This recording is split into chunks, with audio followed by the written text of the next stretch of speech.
o carinho, o prestígio, a liderança que o Haddad tem em todo o Brasil.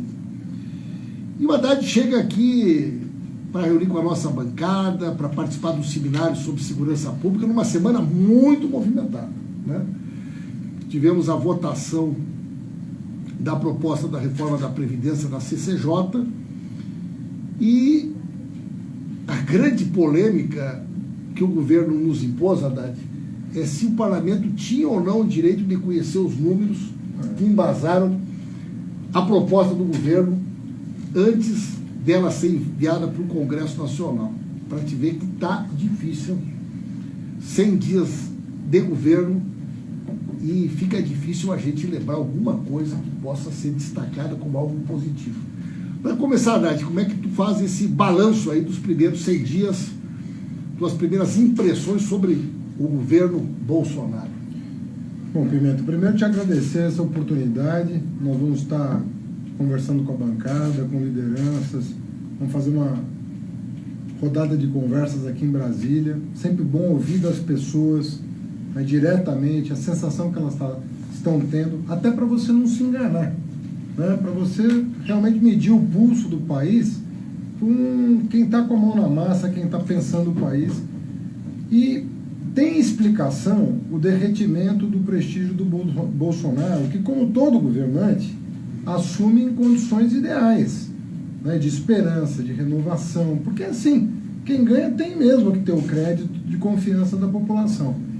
Mas o que impressiona é que o Bolsonaro está queimando esse capital político, primeiro com uma tal desorganização do governo como raramente se viu. Você tem aí já 2 ministros demitidos, mas você tem pelo menos 3 na fila. Pelo menos 3 na fila de demissão, né? Porque estão causando um tal embaraço ao país, inclusive fora, né, no exterior, mas também internamente, as equipes conflagradas, uma desarticulação interna do governo que salta à vista daqueles que conhecem a esplanada. É o pior desempenho e a popularidade de um governo no país depois do processo de democratização. Né? É uma pessoa que está no seu 4º mês de governo com problemas junto a militares, junto ao seu próprio vice, não consegue conter seus próprios filhos, que parece ter uma gana ali de pautar a agenda nacional com irrelevâncias. Ninguém está discutindo geração de emprego no Twitter. Não tenho nada contra o Twitter, mas um presidente da República tem que estar discutindo geração de emprego, defesa da soberania nacional, tem que estar defendendo programas na área social, saúde, educação, assistência. Em 100 dias não tiveram uma única iniciativa voltada para quem mais precisa do Estado. O aumento da gasolina e do diesel este ano bateu 24%, o diesel 30% a gasolina. Isso tem impacto sobre o preço do alimento. A inflação já bateu 0,75% num único mês. Imagina isso anualizado, o que nós vamos ter no final do ano? Um problema que já estava superado. Tivemos agora, em março, 43 mil trabalhadores a menos no país com carteira assinada. O saldo líquido entre contratações e demissões foi negativo em 43 mil postos de trabalho. Já é o 4º ano, nós estamos entrando no 4º ano da agenda neoliberal. Porque não vamos nos esquecer que a agenda neoliberal não começou com o Bolsonaro, a agenda neoliberal começou com o Temer. São 3 anos de Temer e já completou 3 anos do afastamento da Dilma, estamos entrando no 4º ano em que o PT está fora do governo. O que aconteceu de lá para cá? Cortes, austeridade em cima do pobre, porque a austeridade em cima do rico, estamos todos de acordo. Austeridade em cima dos bancos, em cima de quem não paga imposto, em quem é desonerado. Agora não, a austeridade vem em cima do quê? Vem em cima de benefícios sociais. Na realidade, né, Haddad, o Temer é a reforma trabalhista, é a mudança da lei da exploração do pré-sal, é a PEC dos gastos. Né? A agenda econômica do Bolsonaro em certa medida, ela é uma agenda que praticamente é uma sequência, né? É uma sequência radicalizada. Radicalizada, né? Por quê? E Porque algum sinal de reação da economia nesse início de ano no país? Olha, infelizmente, as duas últimas notícias, tanto é que você viu que a Bolsa voltou a cair. Por que volta a cair? Né? Lembrando que no governo Lula, pelo governo Lula, nós estaríamos com 140 mil pontos no Ibovespa.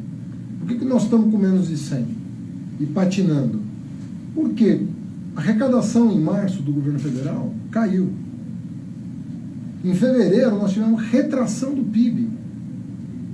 Ou seja, passada a eleição, todo o terror que fizeram em torno, como sempre fazem em toda eleição, terror se o PT ganhar, se o PT ganhar. O que aconteceu depois da eleição? Nada do que eles anunciaram. Quer dizer, nós estamos num momento em que nós estamos com a família, né? Porque a família presidencial, não é o presidente, é uma família, né?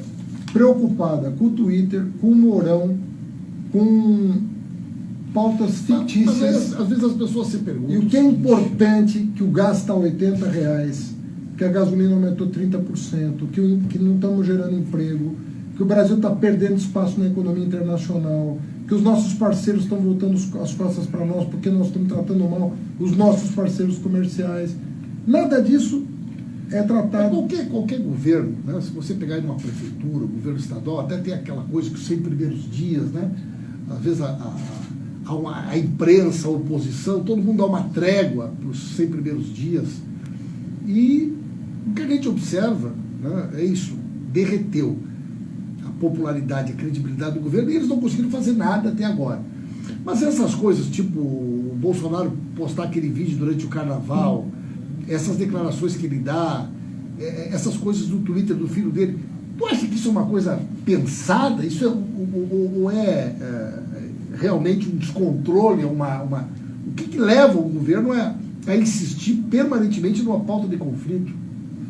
Olha, se nós estivéssemos falando de um deputado no seu 8º mandato, porque ele teve 7 mandatos na Câmara, isso seria uma notinha de rodapé de um jornal sobre uma visão caricata. Nós não estamos falando mais de um deputado que ficou 28 anos sem aprovar um projeto. Nós estamos falando de alguém que foi escolhido pela população para conduzir o país. Então eu acho que ele não se deu conta ainda. Quando ele falou, olha, eu não nasci para isso, eu nasci para ser capitão. Foi uma espécie de sincericídio. Foi um sincericídio no seguinte sentido, olha, me deem mais um tempo, porque eu nunca me preparei para estar onde eu estou. Então é como o acaso, eu não sei se foi a facada, se foi a fake news, o que foi que conduziu ele a essa situação. Né? O fato é que ele está lá, se confessa despreparado, está se preparando, tentando se preparar à medida que o tempo passa. Só que são 4 anos de mandato. O relógio sempre corre contra o governo tem que apresentar resultado. E esse resultado de fevereiro, março, para a economia é muito sério. E agora, a falta de confiança no governo, dessa estabilidade, quem é que vai vir investir no país? Tu teve agora participando de roteiros fora do país. A percepção internacional sobre o Brasil é alarmante, né? É que o noticiário está trazendo. Toda hora tem Financial Times, Wall Street Journal, New York Times, Le Monde, todos os jornais dando conta de que a situação aqui é preocupante. Né? É uma situação preocupante como um todo. Nós estamos prestando atenção em coisas irrelevantes. O que é central na vida do povo, que é comida na mesa, caristia, geração de emprego, melhoria do serviço público. Ninguém fala desse assunto. Esse assunto simplesmente não ocupa o noticiário. Né? Só se fala em cortar direitos, como se fosse cortar direitos fosse a salvação nacional. Quer dizer, e esse dado que você colocou é muito grave. Antigamente a Câmara devolvia para o Executivo um projeto que não viesse instruído com a planilha de cálculo. Quando você envia um projeto para a Câmara, tem uma exposição de motivos acompanhada de uma planilha de cálculo, para que os deputados saibam em que estão votando. Hoje se fala em R$1 trilhão de corte. Esse 1 trilhão de reais que fala em economia é 1 trilhão de corte, por outro lado. Alguém vai deixar de receber. Bom, nós queremos saber quem. Quem vai deixar de receber? Planilha, os estudos. Quem vai deixar de receber? Ah, é o milionário. É a alta cúpula do judiciário, do exército. Quem é que vai deixar de receber a aposentadoria? Essa economia vem de onde? Ah, é do trabalhador rural? É da pessoa com deficiência? É do aposentado por idade? São esses que vão pagar a conta? Quem ganha até 3 salários mínimos? As nossas estimativas são de que mais de 80% desse 1 trilhão vai ser na conta do pobre. Ou seja, você vai encolher ainda mais o consumo, o mercado de consumo de massa. E aí a pergunta que fica é o seguinte: se a população já está consumindo pouco, que está endividada e está com o salário arrochado, se nós arrocharmos mais, quem é que vai mover a roda da economia? Quem é que vai? Aí você me pergunta, quem vai investir? Eu te digo, quem quer comprar as nossas empresas a preço de banana. Aí você vai vir, vai vir dinheiro de fora. E vão soltar foguete. Vai vir dinheiro de fora, sabe para quê? Para comprar barato a Petrobras, para comprar barato o Banco do Brasil, para comprar os aeroportos, para comprar os portos. É isso que eles vão comemorar, a venda de ativo, como foi o governo Fernando Henrique. Se vendeu a Vale a preço de banana, se vendeu as Teles a preço de banana, as siderúrgicas a preço de banana. Eles estão anunciando para outubro o maior leilão de petróleo da história, de todos os tempos. Né? Estão falando em 10 bilhões de barris de petróleo, que seria o total das reservas. E é uma euforia, né, nas grandes petroleiras internacionais diante da possibilidade. E não é comprar áreas para fazer pesquisa. Não, é áreas que já se sabe que já tem petróleo. Então, você está vendendo num momento que não é confortável do ponto de vista da economia global. Ele alterou totalmente, né, Haddad, o papel do Brasil no cenário internacional. Não se vende patrimônio na crise. Isso qualquer pessoa sabe. Não se vende. Ainda que fosse defensável a eventual concessão, parceria público-privada, privatização de uma companhia, que a gente tem que analisar caso a caso. Né? Mas ainda que fosse defensável, não seria o momento. Está tudo deprimido. Os preços estão deprimidos. Então, vender a Petrobras é um erro estratégico. Não venderia por preço nenhum. Mas se tivesse uma estatal que pudesse ser vendida, não seria o momento. E impressionante, na verdade, impressionante dessa área também por exemplo, do agronegócio, a liberação indiscriminada de produtos, de venenos. São mais de 1.200 venenos autorizados depois que a Dilma foi afastada. Só esse ano são cerca de 2, 3 por dia.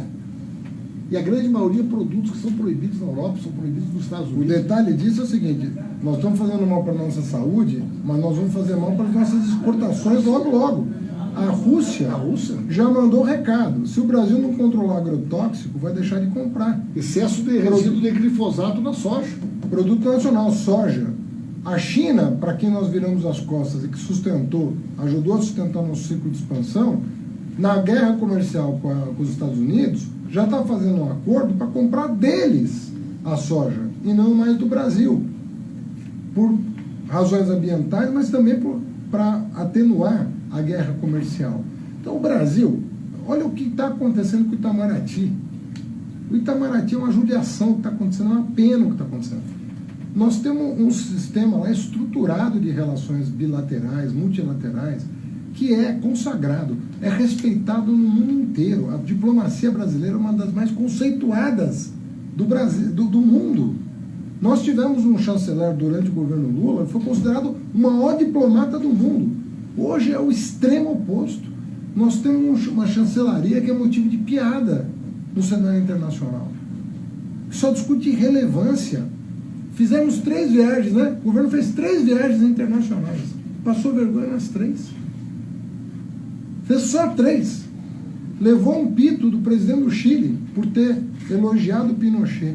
Que lá não se elogia ditador, não. Lá tem custo elogiar ditador. Ainda mais um assassino feito Pinochet. Levou uma bronca em Jerusalém por ter falado duas bobagens. A primeira é que o nazismo era de esquerda. E a segunda é que o Holocausto é perdoável. E a gente sabe que o nazismo é de direita e não se perdoa o que aconteceu na Segunda Guerra Mundial. Porque é muito grave. Um povo inteiro foi dizimado. Não se trata com tamanha desconsideração um genocídio daquele porte. É um dos piores momentos da história da humanidade. Nos Estados Unidos, dois locais em Nova York se recusaram a servir de palco para homenagem ao Bolsonaro por questões ambientais. O Museu de História Natural de Nova York é um lugar maravilhoso, um dos lugares mais bonitos, de respeito, né? De respeito à natureza. Aí vai um sujeito que quer exterminar a Amazônia, não vamos receber. Na verdade, a gente até esquece, né? São tão irrelevantes. A ida dele a Davos, né? Que era o primeiro discurso, que o pessoal esperou que ia ser uma fala de 30 minutos, depois ia ser de 20 minutos. Não, começou com 40. Começou com 40, depois foi para 30, depois foi para 20. E, na realidade, praticamente ficou nos cumprimentos iniciais. Não conseguiu dizer duas frases que tivessem nexo uma com a outra. Depois fugiu do almoço, porque não sabia o que poderiam falar com ele. A história do Queiroz estava fervendo, a história do filho. Imagina, Haddad, o que o povo brasileiro pensa, muitas pessoas que vieram, olha, podia estar o Haddad lá em Davos, podia estar o Lula, e estar o Bolsonaro. Pois é, rapaz, olha, eu nem vou tão longe, porque a situação... Nós tínhamos 13 candidatos a presidente, percebe? Tínhamos 13 candidatos a presidente. Então, é realmente, assim, o Brasil, o Bolsonaro precisa compreender, né? Ele foi eleito, ele tomou posse, ele precisa compreender o papel que ele cumpre, que ele tem que cumprir. Isso aqui não é um país qualquer. O Brasil tem um peso específico na agenda mundial muito importante. A voz do Brasil pesa nos organismos internacionais. Se o Brasil faz um pacto pelo meio ambiente, isso pesa, isso constrange o mundo desenvolvido a se adequar a regras. Se o Brasil tem peso na OMC, que é a Organização Mundial do Comércio, isso tem um peso para o mundo em desenvolvimento. Quando eu vejo ele, eu fico pensando por que ele tinha tanto medo de ir nos debates, né? Imagina se ele tivesse participado dos debates. Eu não poderia participar, nem hoje, pô.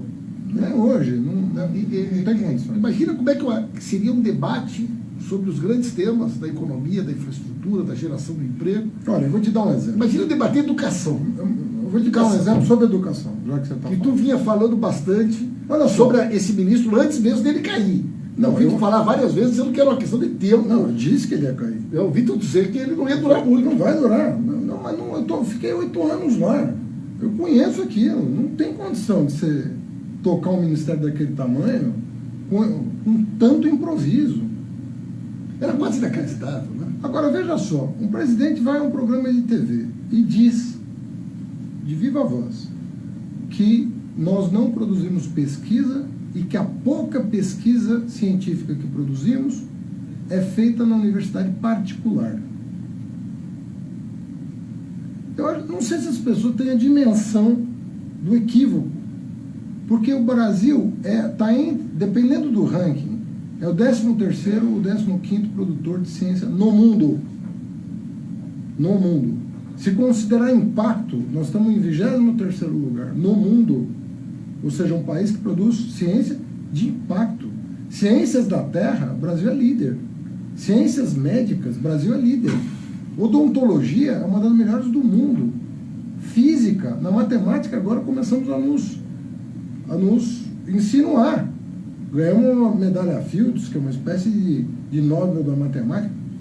Então, segundo, 95% da pesquisa é produzida por universidade pública. Mas ele diz isso por ignorância, por preconceito, ou é para disseminar a mentira contra a universidade pública? Olha, é difícil saber, né? Porque é impossível que ele não saiba dados tão primários. Eu acho que, por incrível que pareça, acho que as duas coisas são verdadeiras.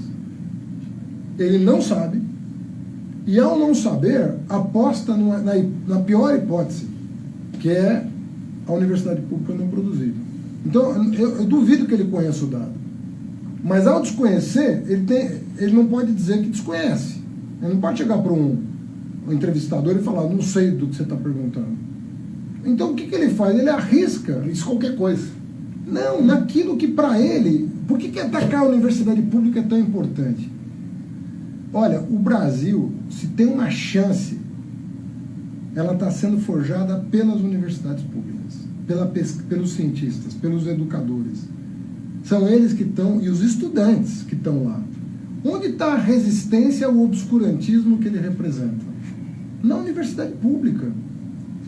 Você acha que o Bolsonaro toparia fazer um debate comigo num campus universitário? Ele tem medo até de entrar.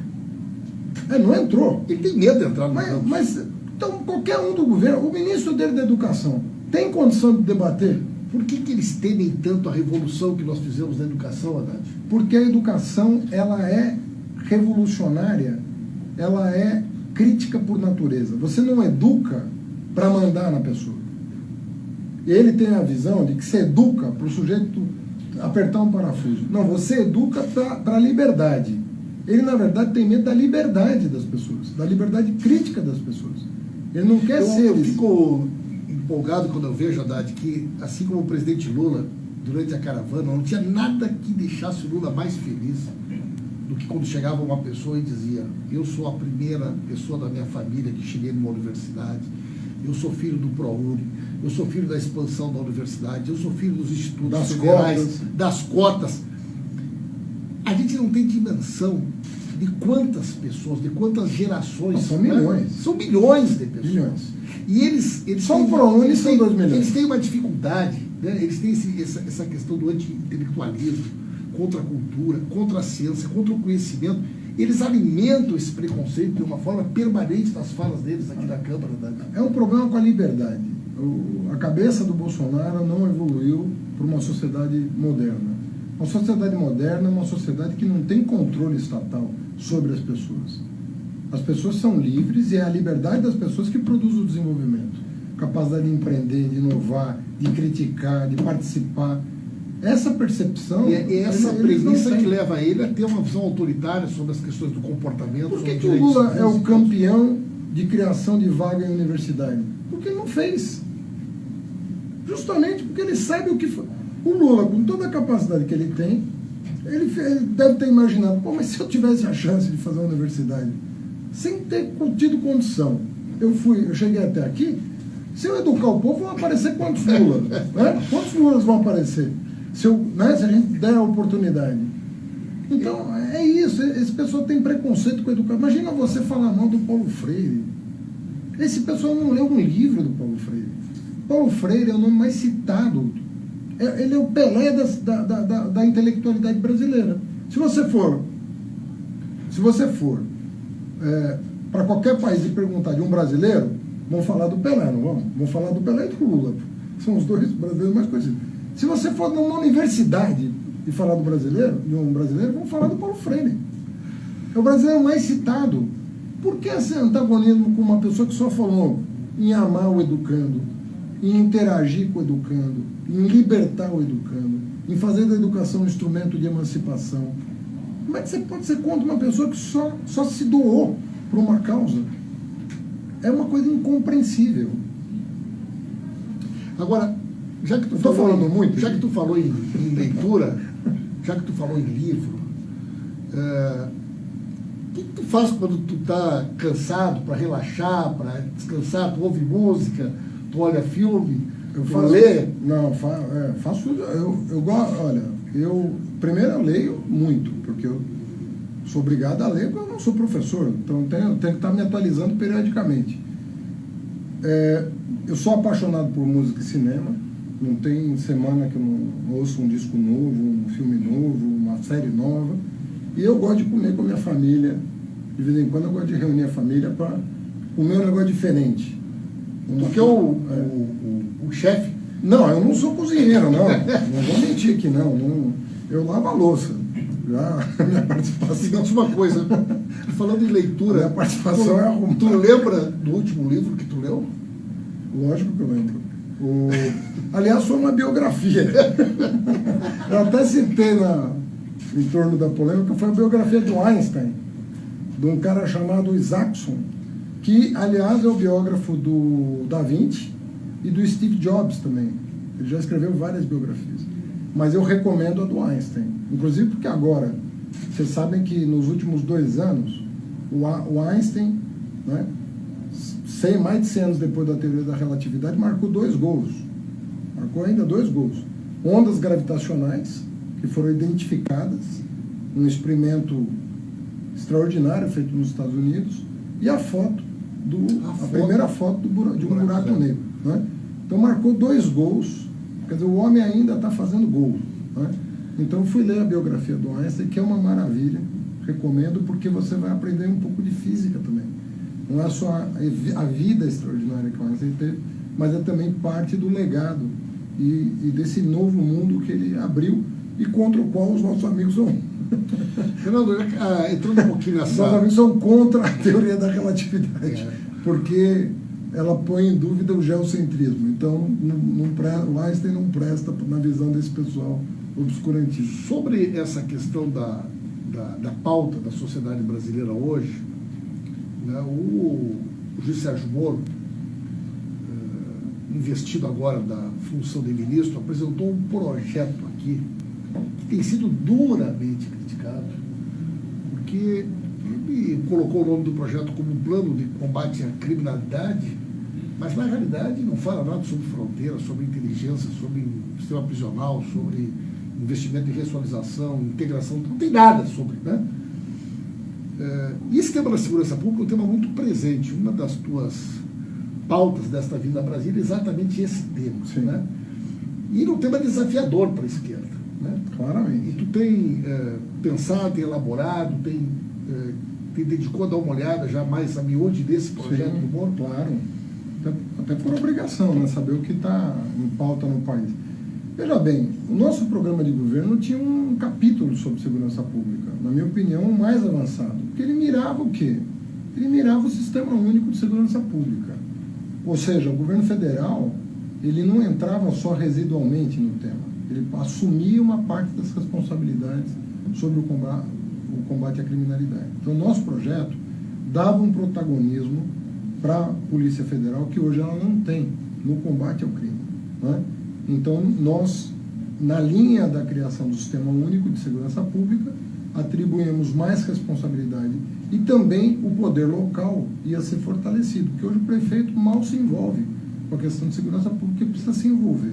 Então, nosso programa ia desde a iluminação pública até a inteligência mais sofisticada, inclusive inteligência financeira, para detectar a movimentação financeira que faz com que você identifique as organizações criminosas. Outra coisa importante do nosso plano é que a gente mirava o criminoso mesmo, não muitas vezes aquele cidadão que está numa situação de vulnerabilidade, que é aliciado pelo crime e que entope as nossas cadeias sem nenhuma perspectiva de ressocialização. Então nós estamos prendendo muito e mal.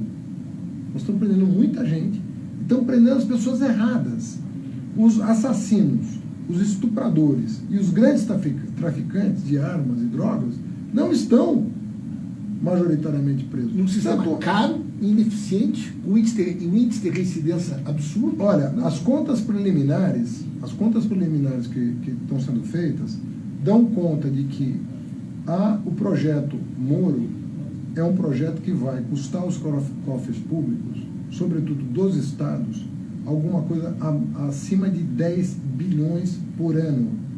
Nós vamos colocar 10 bilhões por ano a mais num sistema que está falido. Não para melhorar as condições carcerárias e ressocializar quem está preso, mas para prender mais de forma errada. E botar dentro desse sistema. Vamos botar dentro de um sistema que está apodrecido, alguma coisa em torno de 300 mil pessoas a mais. É isso que vai acontecer se esse projeto for aprovado, sem entrar no cerne da questão do que tem que ser um sistema de segurança pública e a criação de um sistema único de segurança pública.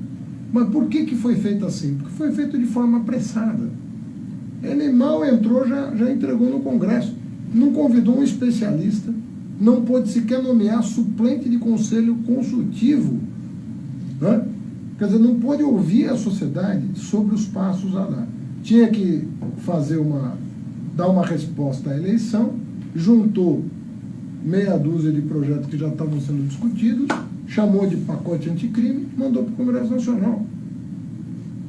Tem nenhuma elaboração técnica. Aqui tem muita elaboração, tem muita coisa. Então, o que aconteceu? Livros O projeto e dele chegou aqui, está sendo debatido agora junto com centenas vários de outros projetos, que não foi dada nenhuma, né, relevância, porque não tem nada de novo. É muito pouca coisa, efetivamente, que envolve o tema da segurança. É um projeto caro, muito caro e ineficaz. E o que nos assusta? Assim, é uma coisa quase assustadora. A Haddad chega a Brasília na semana do acampamento Terra Livre, né, dos indígenas. Na semana que vem tem o 1º de maio unificado. Né? Nós temos a votação da Previdência. A Força Nacional de Segurança, através de uma portaria do Sérgio Moro, foi convocada, a Força Nacional de Segurança, que foi criada com outra finalidade. E durante 33 dias, a esplanada dos ministérios e a Praça dos Três Poderes está sitiada pela Força Nacional de Segurança. Eu não sei se chegou a perceber no entorno da Câmara, está toda gradeada. Ele, se pudesse, trazia o general Custer aqui para matar indígena. Porque é um antagonismo contra uma agenda. Indígena é uma agenda. É uma agenda, primeiro, a questão humana. Reconhecimento de um drama humano que foi provocado pela colonização. Em segundo lugar, a falta completa de percepção sobre a conexão disso, a resolução de um drama humano, com a pauta ambiental. Quando falam que o indígena tem tanto do território, eu digo, o indígena está protegendo tanto do território. É o contrário do que eles pensam. Os indígenas em terras demarcadas estão protegendo o território. Evitando a devastação. Evitando a devastação contra a predação. O extrativismo mais vil, que não custa nada. O cara serra uma árvore, vende aquilo, e não paga nada a ninguém. Uma árvore que às vezes demorou 40, 50 anos. E não paga nada a ninguém. Aquilo é o extrativismo mais aviltante. Né? Lembrando que nós temos terra ociosa desmatada. Nós temos terra ociosa hoje que está desmatada, que poderia ser usada para plantio, para pecuária, para agricultura, e não está sendo usada.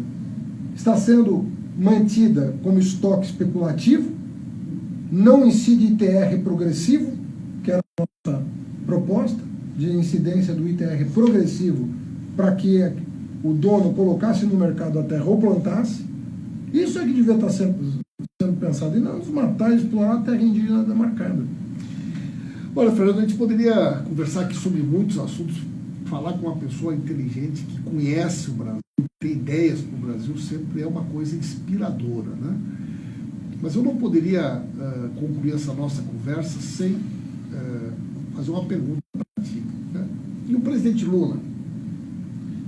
Como é que tu enxerga a figura do Lula nesse momento histórico que vive o nosso país? Olha, eu vou dizer uma coisa que... Sabe que a gente tem que respeitar as instituições, todo aquele protocolo que um democrata tem que ter em mente. Agora, o problema todo é o seguinte: o sistema judiciário, né, o chamado poder judiciário, ele é um poder que tecnicamente a gente chama de contramajoritário. Então, para explicar para quem está nos ouvindo, o que significa isso? Significa que um juiz, um magistrado, ele tem que olhar o processo e a lei. E só. O processo e a lei. O que pensa o Jornal Nacional, o que pensa a Globo News, o que pensa isso é o poder legislativo, o poder executivo que tem que se preocupar. Isso aí, eles cuidam de outro departamento. A opinião pública é outro departamento. O judiciário, porque a opinião pública já matou Jesus Cristo, o poder judiciário tem que se ater ao que está nos autos e o que está na lei.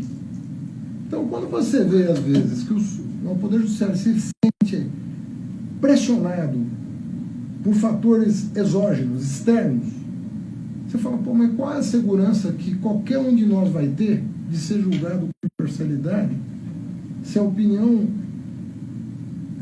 que não é uma opinião pública formada, é uma opinião publicada. A opinião publicada prevalecer sobre o processo legal, sobre o devido processo legal. Então, a preocupação que eu tenho, que conheço esse processo pelo qual o Lula foi impedido de concorrer e ganhar as eleições, porque todo mundo sabe, ganharia as eleições. Eu, com 45 dias de campanha, Pimenta, fiz 45%. Quase 30 milhões de votos no primeiro turno. No primeiro turno, então, quase Lula... 50 milhões de votos. E outra, fake news não ia colar no Lula, porque o povo conhece o Lula há 40 anos. É diferente fazer fake news contra o Fernando Haddad. O cara falar, pô, será? O pessoal estava te conhecendo e, ao mesmo tempo, eles se desconstituindo com um esquema perverso, mentiroso. De fake news. Então, nós estamos entender esse processo. Então, para mim, sabe, eu fui estudante que lutei pela democratização do país, levamos porrada da polícia, até a cavalaria botaram contra a gente na campanha das diretas, defendemos a eleição direta para presidente, defendemos a redemocratização, a Constituição de 88. Então, você vê isso tudo colocado em risco, é uma coisa muito penosa. Então, quero te dizer o seguinte, estou ainda impactado, né, por essa decisão, mas quero dizer o seguinte, nós temos que continuar acreditando na democracia, e a democracia que tem um poder judiciário completamente imparcial, seja quem ela esteja julgando, que isso que importa. Né? Nós temos que continuar lutando por isso. Mas pesa ver o que aconteceu, o que está acontecendo com o presidente Lula. Haddad, eu tive com o Haddad na Universidade Federal do Rio Grande do Sul. Impressionante, né? A presença dos jovens nas universidades, onde o Haddad tem passado, essa marca da presença das universidades, da juventude, tem sido uma característica muito forte. Nosso pessoal anda muito sem saber direito o que está acontecendo, olha para o governo Bolsonaro, às vezes perde um pouco, né, o brilho das coisas. Que mensagem a gente tem para essa juventude, Haddad? Olha, eu tenho certeza do que eu vou te falar. Nós plantamos em solo fértil. Quando o Lula decidiu multiplicar por 5 o orçamento da educação, porque quando ele assumiu, o orçamento da educação era menos de 20 bilhões de reais. Quando eu deixei o Ministério em 2012, o orçamento da educação passava de 100 bilhões de reais. As pessoas às vezes falam, mas quanto é isso? Porque a ordem de grandeza é difícil, né? Quando passa de milhão, bilhão, as pessoas... O que isso significa? O Lula ficou conhecido mundialmente por combater a fome por meio do Bolsa Família e tirar da pobreza, da extrema miséria, dezenas de milhões de brasileiros. O que ele colocou na educação, Fundeb, Piso Nacional do Magistério, educação básica, educação superior, educação profissional, é 4 vezes Bolsa Família. Então, nós plantamos em solo fértil, que é apostar na nossa juventude, nas nossas crianças e nos nossos jovens. O Brasil vai colher os frutos desse investimento. Quando? Depende da gente. Mas vai colher. Porque foi feito o investimento, está sendo feito o investimento. Mesmo esse governo que é contra as universidades, contra o professor, fica mandando aluno gravar professor e denunciar. Mesmo esse governo vai ter muita dificuldade de desmontar o que nós montamos na educação. E o que nós montamos na educação, ele vai continuar produzindo resultados importantes. Eu passo numa universidade e eu vejo nos olhos dos estudantes um desejo de resgatar esse país. Beleza, pessoal, olha, foi muito legal aqui a oportunidade de a gente conversar com o Fernando Haddad. Essa é uma primeira de muitas conversas que a gente vai ter. O Haddad tem feito agendas pelo país, Haddad, né? Tem viajado um pouco. Fui lá no teu estado, lá no recentemente, Sul, Santa Catarina. Teve no Ceará, teve Santa Catarina. Vou para o Rio agora no começo do... Né? Estou em Brasília. A ideia é manter vou um pouco essa agenda pelo país. Ah, não. Todo mês nós vamos fazer uma rodada, passar 2, 3 estados. Vamos para a região norte. Tem feito agendas fora também, né? Aquela agenda com o Bernie Santos lá. Foi excelente. Foi importante. Não, né? fomos o Antônio Costa lá, o primeiro-ministro de Portugal. Tive com o Felipe González na Espanha, tive com o Zapatero. Então, quer dizer, tem uma... O Paulo Iglesias não pôde me receber porque tinha ganhado o neném, estava cuidando do filho. Quem me recebeu foi a esposa dele. Achei interessante isso, né? E agora, dia 28, é eleição na Espanha, né? Não, e você vê que apesar das tentativas ali de que o Vox de extrema-direita crescer, o PP lá, que é um partido complicado, que foi para a extrema-direita também, você tem uma chance grande do PSOE e do Podemos ganharem as eleições. Nós temos agora, dia 28, eleição, e depois em maio, eleição do Parlamento Europeu. Então, uma agenda boa. E você vê que a geringonça lá de Portugal continua no cenário europeu produzindo os melhores resultados da Europa, em termos econômicos e sociais. O que significa dizer que ali é um governo de esquerda nos moldes que a gente aprecia, né? Que é olhando para o povo, fazendo a lição de casa, mas entregando resultado, melhorando a qualidade de vida. O resultado da política tem que ser melhorar a qualidade de vida das pessoas, não pode ser outro. E, sobretudo, dos mais vulneráveis. Essa missão da política. Prefeito de São Paulo, ministro da Educação, candidato a presidente, tem uma coisa que tu poderia destacar, que foi a coisa que mais te orgulhou de ter feito? Ah, rapaz, sabe que é o tempo que eu fiquei no MEC? Eu comecei um trabalho com o Tarso, né? O Tarso era ministro, eu era secretário executivo, começamos um trabalho juntos e foi possível cumprir uma agenda, né? Então, isso dá muita satisfação, né? Você ter começo... Conceber a ideia de uma universidade e poder olhar o aluno se formar. Ah, isso aí não tem preço. Você se emociona só de lembrar a quantidade de pessoas que me parou na rua para dizer: olha, eu entrei na universidade pelo SISU, olha, eu sou prounista, olha, eu ganho piso nacional, eu ganhava um salário mínimo como professor, hoje eu ganho 3 por causa do piso nacional. Eu fico impressionado aquelas pessoas de mais idade que dizem, né? Nunca imaginei que eu ia ter um filho numa universidade. Meu filho entrou com a UNE e se formou no Ciências Sem Fronteiras. Uma das que mais me emocionou, tem histórias lindas, né? Lula recebeu milhares de cartas, mas teve uma que tão bonita, o cara falou assim: Haddad, eu sou o primeiro diploma da minha família, o meu pai pedreiro, eu me formei em engenharia. Aí eu olhei com admiração, mas já tinha ouvido essa história várias vezes, de outras pessoas. Aí ele falou: mas o que você não sabe, Haddad, é que meu pai é engenheiro. Aí... O pai também se formou. O pai pedreiro. E se formou. Foi fazer engenharia. Aí teu coração bate forte. Haddad, uma questão fundamental hoje é o tema da comunicação, né? E as redes sociais, elas têm nos oferecido uma oportunidade, uma possibilidade que até um tempo atrás não existia. É de levar a nossa narrativa, o nosso ponto de vista ao nosso povo, né? Como é que tu vê hoje essa questão das redes sociais, a utilização desse espaço? A gente é muito grato a milhares de pessoas que compartilham as nossas mensagens no Instagram, no Twitter, no Facebook, no YouTube. Hoje essa, sem dúvida alguma, foi, né, uma forma que nós encontramos de poder dialogar, né, com as pessoas, coisa que até um tempo atrás era impossível imaginar. Quer ver uma coisa? Nós, do PT, somos a maior bancada no Congresso Nacional, na Câmara Federal, né? Somos a maior bancada. Você vê os nossos deputados serem convidados para falar nos telejornais? Verdade, vou te dar um dado. Eu sou líder do PT, reconduzido pelo 2º ano. Eu nunca fui entrevistado pela Rede Globo. Nunca. Mas eu não quero. Eu não quero. Não, você tem que querer. Não quero, porque agora eu não quero. A Veja também nunca me entrevistou. Então, eles escolhem qualquer um para fazer o contraponto. Nunca ninguém do PT. E aí nós estamos aqui conversando com as pessoas. Entendeu? Nós temos que usar a tecnologia, a imaginação. O que vai fazer? Né? Agora, quem perde, obviamente que nós perdemos, porque a gente tem uma mensagem que a gente quer comunicar. Mas também a sociedade perde, porque a sociedade vive do contraditório. Mas o que tem de gente que te conta que assim, eu não assisto mais TV aberta, eu não assisto mais a Rede Globo, eu procuro vocês, eu vejo pelo YouTube, eu acompanho a página do Haddad.